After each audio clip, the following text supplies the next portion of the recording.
You know that moment when you walk into a room and accidentally stumble onto your boyfriend's entire double life? Yeah, me neither.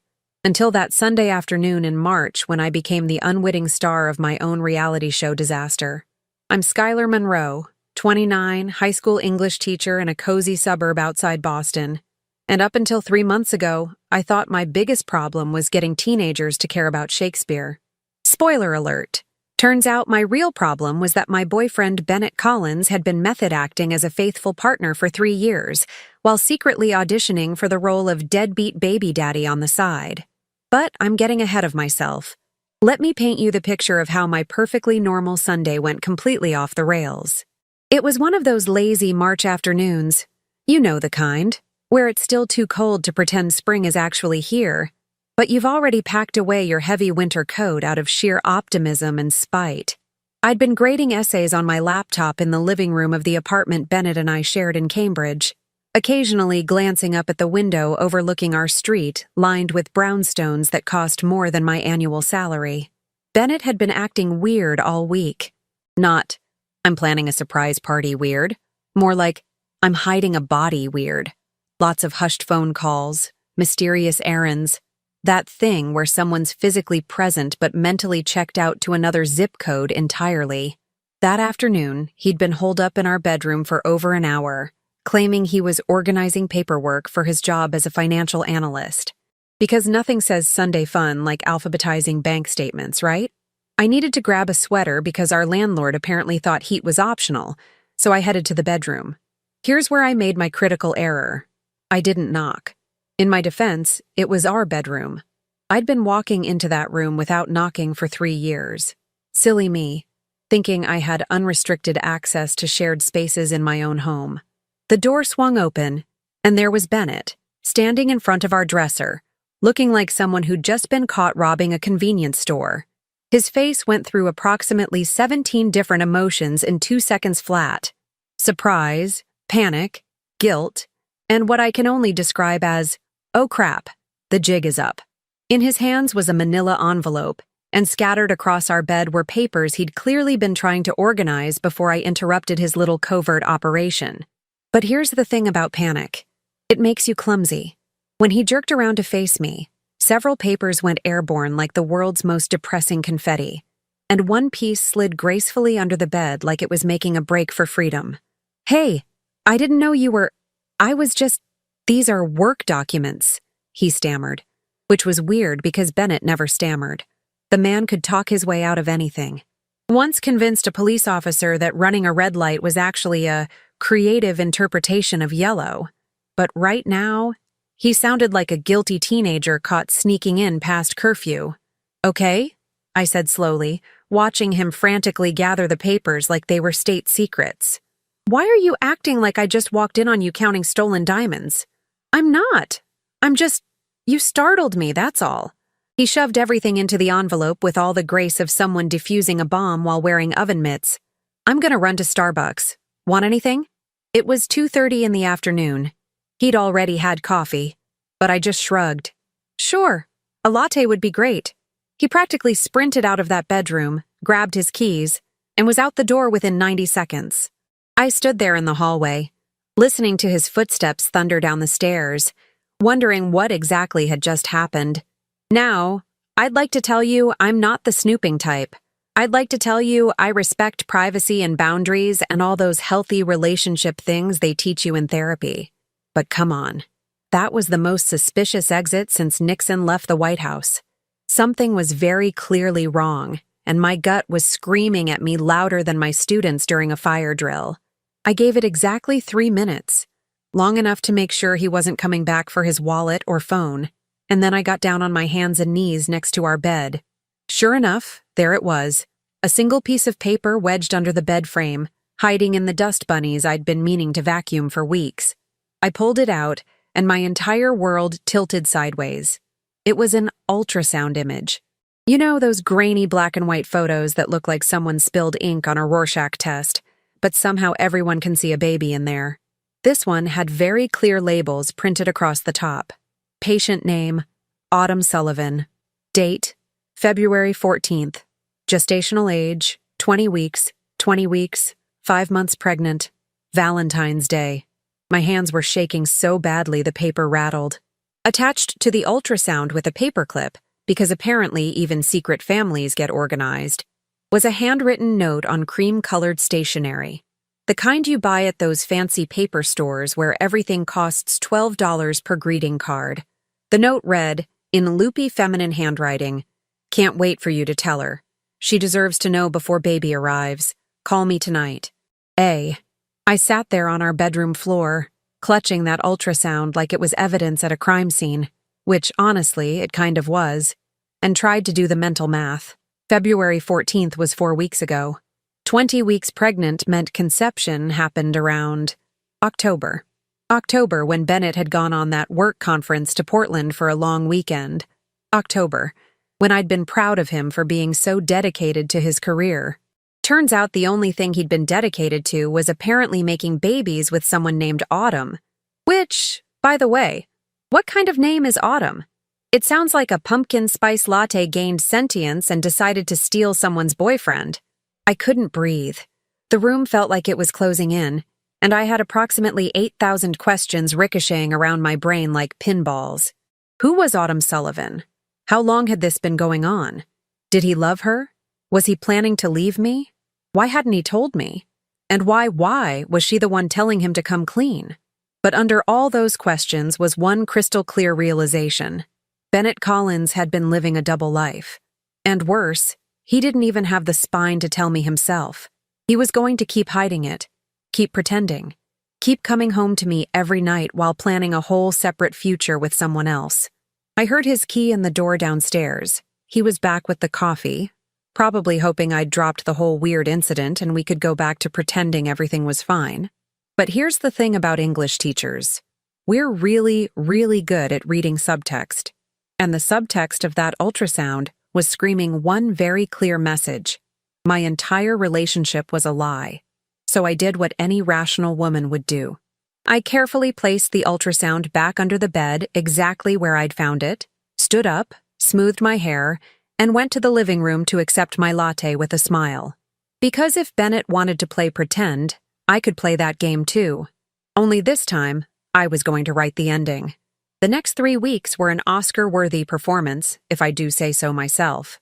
I should have gotten a SAG card for the sheer amount of acting I did. Every morning, I woke up next to Bennett and pretended I didn't know he was building a whole new family like some kind of twisted IKEA project. Every night, I asked about his day, and nodded along while he fed me lies smoother than the lattes he kept buying to ease his guilty conscience. But here's what Bennett didn't know. While he was busy playing House Season 2 with Autumn, I was conducting an investigation that would make the FBI jealous.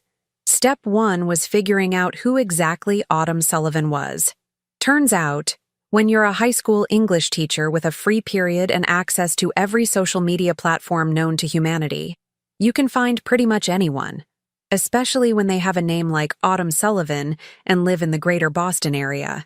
I found her on Facebook in approximately 4 minutes, which, honestly, was embarrassing for Bennett's operational security. If you're going to have a secret second family, maybe tell your baby mama to adjust her privacy settings. Just a thought. Autumn Sullivan, 26 years old, marketing coordinator at some tech startup in Cambridge. Loved posting inspirational quotes about divine timing and everything happens for a reason.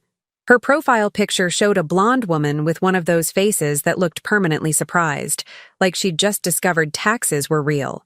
Recent posts included a lot of vague posting about new chapters and unexpected blessings. The real kicker? We had 12 mutual friends. 12. People I knew. People who'd probably seen them together and said nothing. The suburbs are supposed to be boring and safe, not a hotbed of secret-keeping and side relationships. I scrolled through her photos with the dedication of a historian researching primary sources. There, October 23rd, a selfie at some waterfront restaurant in Portland. "Amazing weekend getaway," the caption read. And there, barely visible in the background reflection of the window, Bennett. My Bennett, wearing the navy sweater I'd bought him for his birthday. I wanted to throw my phone across the room. Instead, I screenshotted everything like I was gathering evidence for court, which, let's be real, I might need eventually. But the real goldmine came when I found Autumn's Instagram. Less filtered, more candid. And there, from 3 weeks ago, was a photo of her hand holding what looked like a positive pregnancy test, captioned, "When you realize your whole life is about to change. Scared but excited. He says we'll figure it out together." 47 likes, including one from someone named Rebecca Sullivan, probably her sister, based on the identical surprised face genetics in her profile picture. I spent my lunch periods at school down a research rabbit hole that would have impressed my AP students. I learned that Autumn worked 2 blocks from Bennett's office, that she frequently posted about her love of true crime podcasts. Ironic, considering she was actively participating in a crime against my sanity. That she'd recently started following a bunch of parenting accounts and baby stores. Meanwhile, Bennett was home every night by 6:30, acting like the world's most devoted boyfriend. He'd ask about my day, pretend to care about my students' latest essay disasters, and suggest we start planning a summer vacation to Cape Cod. Cape Cod. Like we were going to be holding hands on the beach in July while his other baby mama was probably learning how to change diapers. The audacity was truly breathtaking. "You seem distracted lately," he said one evening while we were eating Thai takeout on the couch. We'd been together long enough that date night meant putting on pants and sitting upright instead of eating in bed. "Just tired," I said, twirling pad thai around my fork. "Standardized testing season. You know how it is." He nodded sympathetically, like he understood anything about my job beyond the fact that I complained about grading papers. "You work too hard. Maybe we should do something fun this weekend. Go to that new brunch place in Somerville?" Brunch. He wanted to take me to brunch while his pregnant girlfriend was probably picking out baby names and nursery colors. The man had compartmentalization skills that would impress a CIA operative. "Sure," I said sweetly. "That sounds great." What I was really thinking, I wonder if Autumn likes brunch too. Maybe we could make it a group activity. Really lean into the whole sister-wives situation he's apparently trying to create. I started noticing other things too. Little inconsistencies I'd missed before because I'd been too trusting. Or, let's be honest, too naive. The way he'd angle his phone away when texting. How he'd suddenly started working late on Tuesdays and Thursdays. The same nights Autumn posted Instagram stories from various restaurants around Cambridge, always with a strategically cropped photo that never showed her dining companion. One Tuesday, I told Bennett I had book club. I didn't, but he didn't know that. And followed him. I know. Peak crazy girlfriend behavior. But in my defense, I wasn't the crazy one in this relationship. I was just the one catching up to reality. I watched him park outside a sushi restaurant in Harvard Square and meet Autumn at the entrance. She was showing, definitely showing, in that way where it could still maybe be explained away as ate a big lunch to strangers, but was obviously a baby bump to anyone paying attention. He put his hand on her back as they walked in, the same way he touched me. Nothing special, nothing unique, just another Tuesday night with another version of his life. I sat in my car across the street, eating a sad desk salad I'd grabbed from the deli, and watched them through the window. They looked happy, comfortable, like people who'd been together for years, not like the result of what I'd calculated was probably a drunken hookup during a work conference.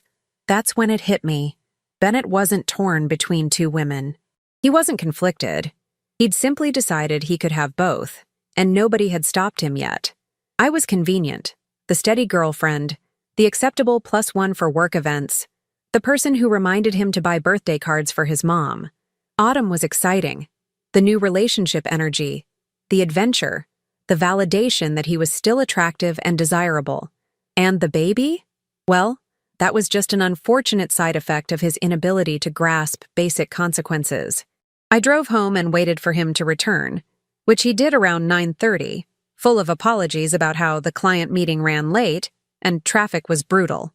"No worries," I said, looking up from my laptop where I'd been researching Massachusetts paternity laws. You know, light evening reading. "How was the meeting?" "Boring. Standard stuff." He kissed the top of my head absently. "I'm gonna shower." As he walked away, I called out, "Hey, Bennett." He turned. "Yeah. Do you ever feel like life just has a way of catching up with you? Like, you can run from your choices for a while, but eventually, everything comes full circle? He looked confused. That's pretty philosophical for a Tuesday night. I smiled. Just something one of my students wrote in an essay today. Really stuck with me. After he disappeared into the bathroom, I opened my laptop and started a new document. At the top, I typed, Operation Autumn Surprise, a comprehensive plan. Because here's what I'd learned from teaching teenagers about dramatic irony. The audience always knows more than the characters think they do. And right now, I was the audience, the writer, and about to become the director of the most satisfying third act Bennett Collins would never see coming. I had his parents' address.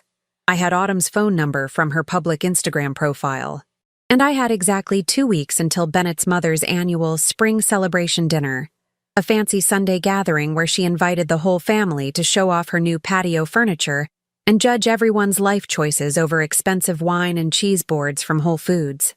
Bennett had mentioned it last month, said we were expected to attend, said his mom was really looking forward to seeing us. Well, she was about to see a lot more than she bargained for. Time to send some invitations. Planning the perfect revenge is a lot like planning a lesson for teenagers. You need a clear objective, you need to anticipate every possible disruption, and you need a backup plan for when someone inevitably tries to derail everything by asking if this is going to be on the test. Except in this case, the test was Bennett's entire life, and he was about to fail spectacularly. I spent the next week operating like a military strategist. Every spare moment, my morning coffee, my lunch period, the time Bennett thought I was grading papers, I was refining Operation Autumn Surprise. The plan was simple in concept, but required precision timing that would make a Swiss watchmaker proud. Bennett's mother, Patricia Collins, hosted her spring dinner every year on the last Sunday of April. It was one of those mandatory family gatherings where attendance wasn't optional unless you were literally deceased. And even then, she'd probably expect you to send a card. Patricia was a retired real estate agent who treated social events like closing deals. Everything had to be perfect. Everyone had to perform. And any deviation from her vision was a personal insult.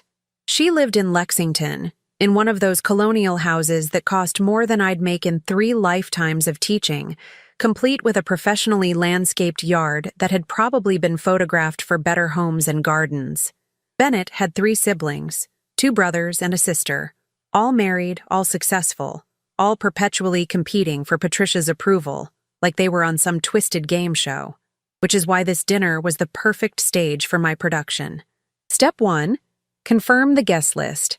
I casually asked Bennett about it one night while we were watching some crime documentary on Netflix. The irony of watching criminals get caught while planning to expose one was not lost on me. So, who's going to be at your mom's dinner? I asked, keeping my eyes on the TV. The usual. Tyler and Jennifer, Mark and Christine, Vanessa and David. Probably around 15 people total with the kids. He was scrolling through his phone, barely paying attention. Mom's going all out this year, hired a catering company and everything. Perfect. An audience. Step 2, get Autumn's contact information. I already had her Instagram, but I needed a more direct line. That's when I had a stroke of genius, or desperation, depending on how you looked at it. I created a fake email account using one of those anonymous services, pretending to be from a local parenting magazine doing a feature on modern moms-to-be in Boston. I sent Autumn a message explaining that we'd come across her inspiring Instagram posts and would love to interview her about her pregnancy journey. Could she provide the best contact number? She responded within 3 hours with her cell number and an enthusiastic, "I'd love to participate." The woman was about to participate in something all right, just not what she was expecting. Step 3, the invitation. This was the delicate part. I couldn't just text Autumn and say, "Hey, want to crash my boyfriend's family dinner and blow up both our lives?" I needed her to want to be there. I needed her to feel like she had every right to attend. So I waited until exactly 1 week before the dinner. Bennett was in the shower, his nightly ritual that took approximately 20 minutes, because apparently men also need extensive skincare routines now. And I used his phone. I'd watched him enter his passcode enough times to memorize it. 4 digits. 0815. August 15th. His birthday. Because Bennett was exactly the type of person who'd use the most obvious password possible and think he was being secure. I opened his messages with Autumn. Reading through them was like getting punched in the stomach repeatedly, but I powered through.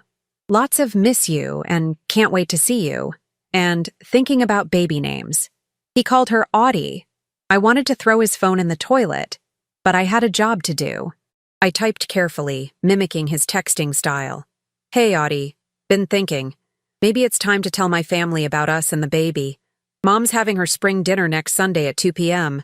Would mean a lot if you came. Think we should do this together. Address is 47 Meadowbrook Lane, Lexington. Let me introduce you properly. I read it 3 times, checking for anything that sounded off. Then I hit send. The 3 dots appeared immediately. She was typing. Really? Are you sure?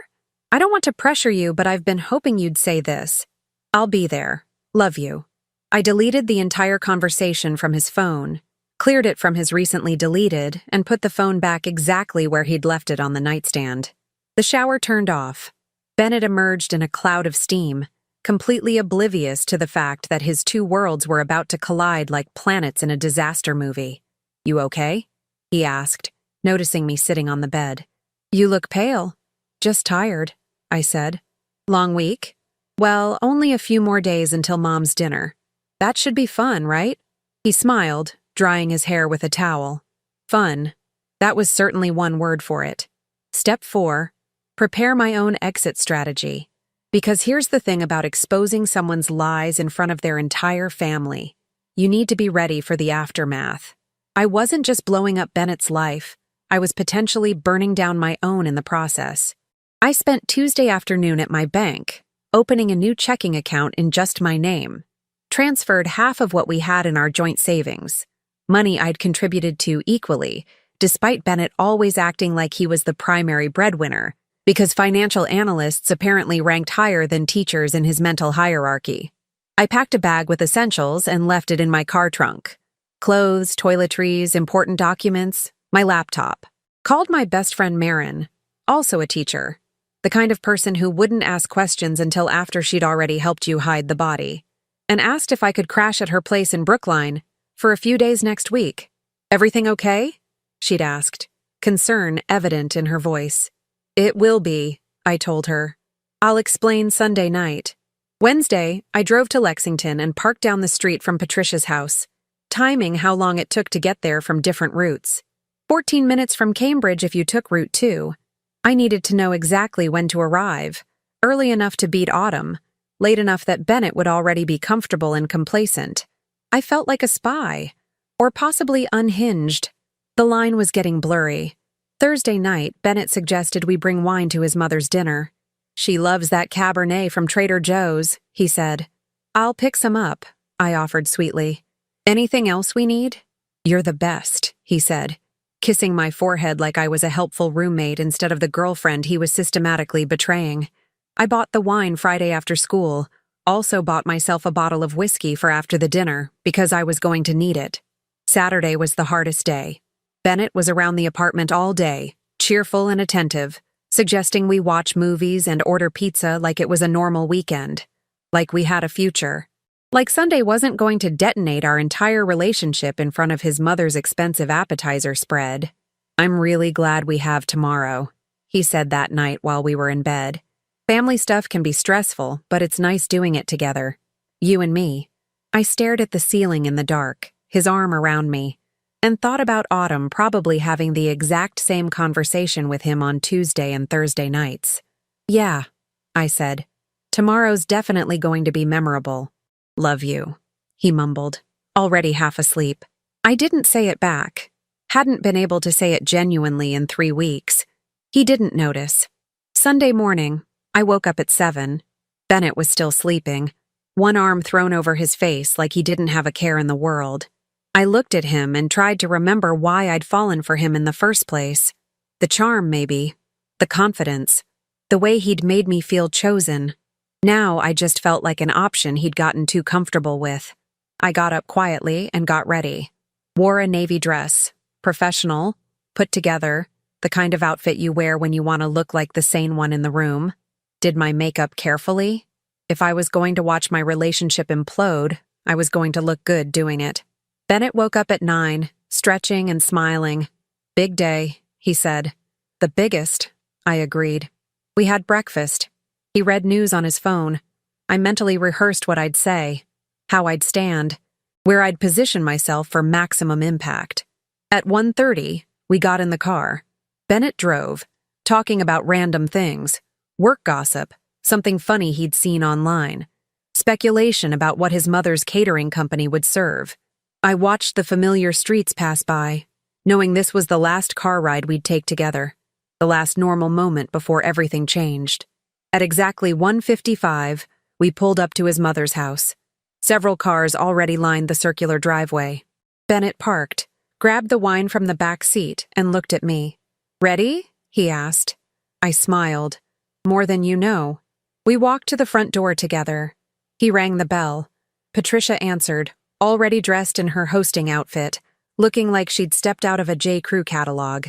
"There you are," she exclaimed, hugging us both. Come in, come in. Everyone's in the dining room." We stepped inside. The house smelled like expensive catering and fresh flowers. I could hear conversation and laughter from the other room. Bennett's hand found mine, squeezing it like we were a team. In exactly 5 minutes, Autumn Sullivan would ring this same doorbell, and then the real party would start. The Collins family dining room looked like something out of a home decor magazine, the kind where everything is strategically placed to look casual, but probably cost someone's monthly salary. Patricia had gone all out. White linen tablecloth, fresh flower centerpieces that screamed, "I have a florist on speed dial," and enough artisanal cheese to feed a small village. Bennett's siblings were already there with their spouses, making small talk about their perfect lives. Tyler, the oldest, was a corporate lawyer who loved reminding everyone about it. Mark worked in pharmaceutical sales and drove a Tesla he mentioned every 15 minutes. Vanessa was a pediatric dentist married to David, who did something in finance that I'd never fully understood and honestly didn't care about. Their kids, ranging from ages 4 to 9, were contained in the living room with iPads, because nothing says family gathering like technological babysitting. "Skylar, dear, you look lovely," Patricia said, air kissing near my cheek in that way wealthy people do to avoid actually touching you. "Bennett, be a dear and help your father with the drinks in the kitchen." Bennett squeezed my hand and disappeared, leaving me alone with his mother. She was eyeing me with that particular look mothers give their sons' long-term girlfriends, the "when are you going to make this official" look mixed with, "I hope you're not after his money." "So," she began, and I knew exactly where this was going. "You and Bennett have been together quite a while now." 3 years, I confirmed, checking my watch. 1:58. Autumn should be arriving any minute. That's a significant amount of time. Patricia smiled that tight smile women her age had perfected. "I do hope we'll have some exciting news to celebrate soon." If she only knew. The doorbell rang. Patricia's perfectly maintained eyebrows rose slightly. "Oh, I wasn't expecting anyone else." "Excuse me." I followed her to the foyer, my heart hammering against my ribs. Through the frosted glass of the front door, I could see a blonde figure. Patricia opened it, and there stood Autumn Sullivan, wearing a floral maternity dress that left absolutely zero doubt about her condition, holding a bottle of sparkling cider and looking nervous. "Hello?" Patricia said, confusion evident in her voice. "Can I help you?" Autumn's smile faltered. "Hi, I'm Autumn. I'm here for the dinner." Bennett invited me. She patted her very visible baby bump. "We thought it was time to tell the family about us and the baby." The silence that followed could have shattered glass. Patricia's face cycled through confusion, shock, and something approaching fury in about 3 seconds. "I'm sorry. There must be some mistake. Bennett is—" "Right here," Bennett said, emerging from the kitchen with 2 wine glasses. He froze mid-step when he saw Autumn, his face draining of all color. The glasses slipped from his hands, shattering on the hardwood floor in a spray of crystal and Cabernet. "Surprise!" I said brightly from behind Patricia. Looks like someone forgot to mention he double-booked this afternoon. Bennett? Autumn's voice was small, confused. What's going on? You said... She pulled out her phone, reading from their messages. You said you wanted to introduce me properly to your family, that it was time. I didn't... Bennett started, but his voice cracked. He looked at me, and I watched the exact moment he realized what I'd done. Skylar, what did you do? Me? I placed my hand over my heart in mock innocence. I didn't do anything except help you with that communication problem you've been having. You know, the one where you forgot to mention to me that you've been building a whole second family? Or the one where you forgot to tell Autumn that you already had a girlfriend? Communication is so important in relationships, Bennett. I'm just facilitating. By now, the entire family had gathered in the foyer. Tyler, Mark, Vanessa, and their spouses stood frozen, watching the scene unfold like they'd accidentally walked onto a reality TV set. Who is this woman? Patricia demanded, looking at Autumn like she was a particularly offensive piece of lawn furniture someone had left on her doorstep. I'm his girlfriend, Autumn said, her voice shaking. We've been together for 8 months. I'm 5 months pregnant with his baby. That's funny, I interjected, because I'm also his girlfriend. Have been for 3 years. Though I'm not pregnant, so I guess I lose points there. Bennett looked like he wanted the expensive hardwood floors to open up and swallow him whole. This is not... I can explain. Oh, I would love to hear this explanation, Vanessa said, crossing her arms. She'd never particularly liked Bennett, and the schadenfreude on her face was undeniable. This should be good. You told me you were single, Autumn said, tears starting to form in her eyes. You said you worked late because of client meetings. You said... She turned to me. You knew about this. About me? Only for about 3 weeks, I said. Found the ultrasound he was hiding. The one dated February 14th, Valentine's Day. Which is poetic, really. Nothing says I love you like conceiving a secret baby. Ultrasound? Patricia's voice could have cut steel. Benjamin Thomas Collins. Is this true? The use of his full name was devastating. Bennett actually flinched. Mom, I can explain. I think you've done enough, Tyler interrupted. Dude, what is wrong with you? Bennett's face was red, sweat beading on his forehead despite the air conditioning. It's not. It just happened. We met at a conference and things got complicated and I didn't know how to act like a decent human being, Mark supplied.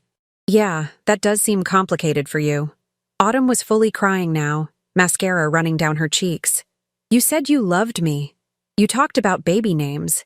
You said we'd get a place together in the fall. This was news to me. A place together? He'd been planning to leave? The fall? I repeated. Wow, Bennett, really planning ahead. Were you going to tell me before or after you moved out? I needed time. He was spiraling, trying to look at everyone at once and failing miserably. Time for what? Patricia's voice was ice. Time to destroy 2 women's lives? Time to create a child you clearly had no intention of being responsible for? I am being responsible, Bennett protested. I was going to tell everyone. I just needed to figure out the right way. The right way was not getting someone pregnant while in a committed relationship, David offered helpfully. Even Patricia's husband, Bennett's father Richard, a usually quiet man, was shaking his head in disgust. Autumn turned to me, and I saw genuine pain in her eyes. Did you know he was with me when you were together? Not until I found your ultrasound under our bed, I said, my voice gentler now. Because here's the thing. Autumn wasn't the villain. She was a victim of Bennett's lies just like me. He told me he was at work conferences. Told me he loved me. Told me we were planning a future. Turns out he's just really good at telling people what they want to hear. We live together, Autumn whispered, looking at Bennett with betrayal written across her face. You're at my apartment Tuesday and Thursday nights. You have clothes in my closet. She stopped, hand on her stomach. Oh my God, I'm having a baby with someone who doesn't exist. I do exist, Bennett said weakly. You just what? Forgot you can't be in 2 places at once? I supplied. Forgot that lies have consequences? Forgot that human beings have feelings? Patricia straightened her shoulders, transforming into the formidable real estate closer she'd been for 30 years. "Everyone to the dining room. Now. Except you." She pointed at Bennett. "You stay here. We're going to have a conversation." We filed into the dining room like children being sent to the principal's office, leaving Bennett alone with his mother. Through the wall, we could hear Patricia's voice, low and furious, delivering what sounded like a masterclass in maternal disappointment. Autumn sat down heavily in one of the dining chairs, still crying. Vanessa, to her credit, got her a glass of water and some tissues. "I'm sorry this happened to both of you," she said, looking between me and Autumn.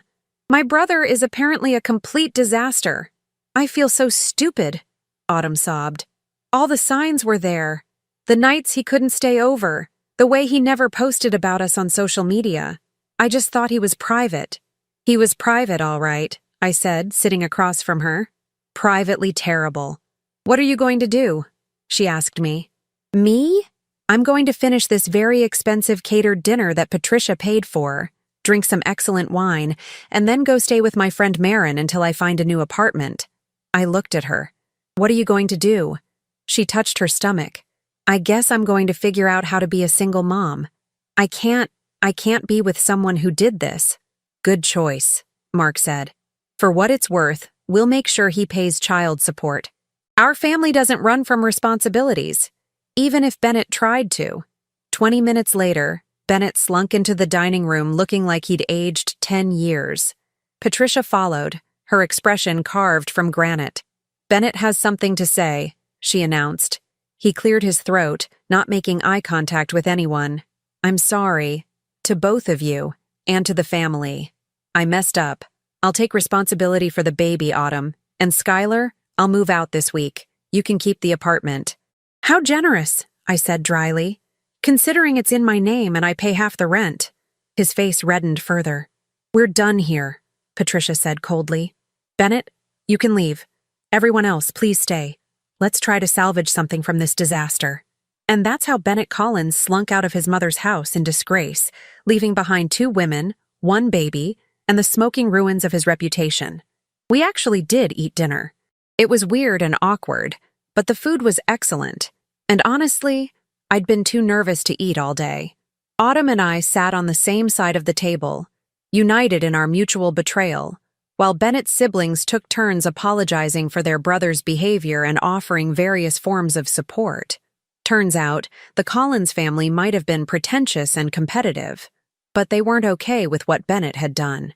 By the time I left, I had Tyler's law firm's card, Patricia's promise that we'll make sure he does right by both of you, and Autumn's phone number.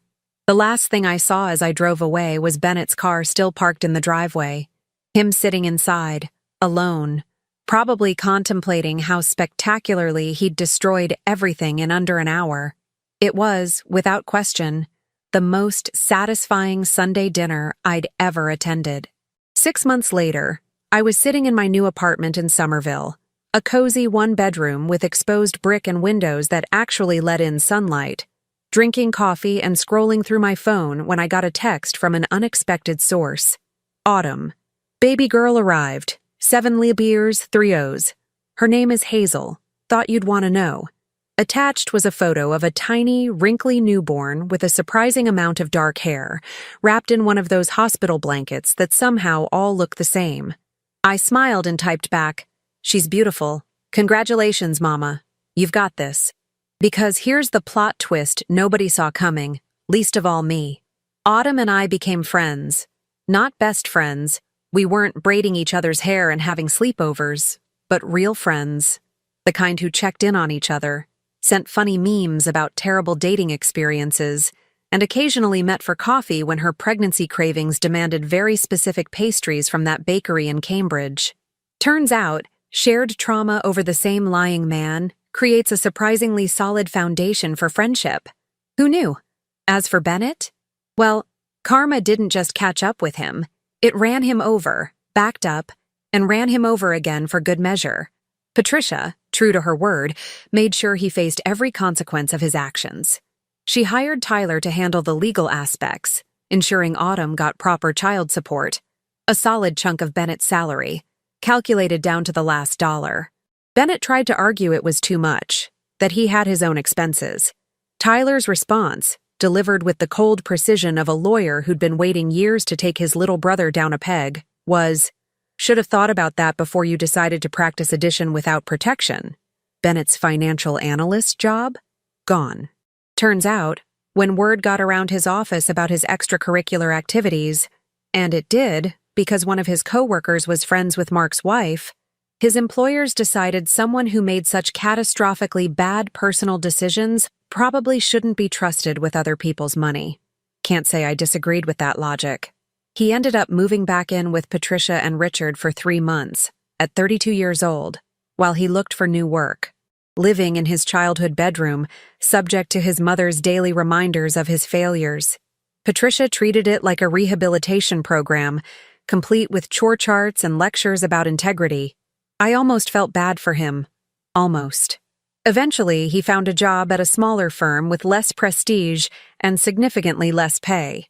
Got himself a studio apartment in Malden, the kind with thin walls and a radiator that clanked like it was possessed. Started his court-mandated visitation with baby Hazel every other weekend, though Autumn reported he seemed terrified of actually holding his own daughter. He just stares at her like she's a bomb that might go off. Autumn told me over coffee one afternoon, 4 months post-delivery. Last week he called me in a panic because she needed a diaper change. She was at his place, for the weekend. And he called me. Yikes, I said, sipping my latte. So fatherhood is going well, I see. He tries. I'll give him that. But trying and succeeding are very different things. She paused. Have you heard from him at all? Not since I blocked his number the day after the dinner. He sent approximately 47 texts, trying to explain, apologize, bargain, and eventually insult me when I didn't respond. I read the first 5, got bored of the excuses, and hit block. Good for you. Autumn looked at me seriously. I never thanked you properly. For what you did. I mean, at the time I was furious and humiliated and wanted to die. But if you hadn't orchestrated that whole thing, I'd probably still be believing his lies. Raising a baby with someone who didn't respect either of us. You would have figured it out eventually, I said. I just accelerated the timeline. Still, you could have just left quietly, packed up and ghosted. Instead, you made sure I knew the truth too. That took guts. And weirdly, kindness. I'd never thought of it as kindness, but maybe she was right. Maybe making sure another woman didn't waste years on the same man who'd wasted 3 of mine was its own form of compassion. As for me, I threw myself into teaching with renewed energy, picked up a creative writing class at a community college on weekends, and started actually dating, though this time with significantly higher standards and a much more finely tuned radar for red flags. I went on dates with guys who had their lives together, who didn't need to lie because they had nothing to hide, who understood that having one girlfriend at a time wasn't an advanced concept, but rather the baseline of human decency. 4 months after the great family dinner explosion, as Vanessa had dubbed it in a group text, I met Elliot at a bookstore reading. He was a literature professor at Boston University, had kind eyes, a dry sense of humor that matched mine, and most importantly, absolutely no secret families hiding anywhere. Our first date was coffee that turned into dinner, that turned into a 4-hour conversation about everything from favorite novels to most embarrassing teaching moments. He made me laugh, made me feel seen, never once checked his phone like he was hiding something. When I told him about Bennett, because honesty seemed important after everything, he listened without judgment and then said, "That guy sounds like he was operating without a manual on how to be a decent person. But his loss is definitely my gain." It was possibly the corniest thing anyone had ever said to me, and I loved it. Patricia occasionally texted me, usually forwarding articles about teaching or asking my opinion on books for her book club. She'd apologized profusely for Bennett's behavior, as if she was personally responsible for how her adult son turned out. I assured her that everyone's choices were their own, and that honestly, the dinner had given me some of the best closure I could have asked for. "You're always welcome at family gatherings," she'd written once. "You were better for this family than my son deserved." I declined but appreciated the sentiment. Looking back, the whole experience taught me something valuable. You can't control other people's lives, but you can control how you respond to the truth. I could have confronted Bennett privately, let him spin more stories, maybe even believed his excuses for a while longer. Instead, I chose the nuclear option: public exposure, maximum fallout, zero room for denial. Some people might call that vindictive. I called it efficient. Because here's what I learned teaching high school English for 7 years. Stories matter. The narratives we tell ourselves about our lives shape who we become. For 3 years, I'd been living in Bennett's story, playing a role he'd written for me without my knowledge. When I found that ultrasound, I realized I could either stay in his fiction or write my own ending. So I wrote one. With witnesses, consequences, and a plot twist he never saw coming. Would I do it again? Absolutely. 10 out of 10 would orchestrate dramatic family dinner exposures again. Standing in my sunny Somerville apartment, coffee in hand, phone buzzing with a text from Elliot suggesting dinner plans, I couldn't help but smile at how differently things had turned out from what I'd imagined a year ago. Bennett had taught me what I didn't want: lies, compartmentalization, being someone's convenient option. Elliot was showing me what I did want: honesty, respect, being someone's actual choice. And Autumn? She was discovering her own strength as a single mom, raising Hazel with support from the Collins family, minus Bennett, who was perpetually struggling to figure out basic parenting, and building a life that didn't revolve around a man who'd never deserved her trust. As for that ultrasound that started everything, I'd kept it, not out of bitterness, but as a reminder. Sometimes the worst discoveries lead to the best transformations. Life had a funny way of working out once you stopped letting other people write your story. And honestly, my ending was way better than anything Bennett could have come up with. The best revenge wasn't the public humiliation or watching his life fall apart, though those were satisfying bonuses. The best revenge was simply moving forward into something genuine, leaving him behind in the wreckage of his own making. Turns out, when you stop accepting less than you deserve, you make room for something actually worth having. Who knew?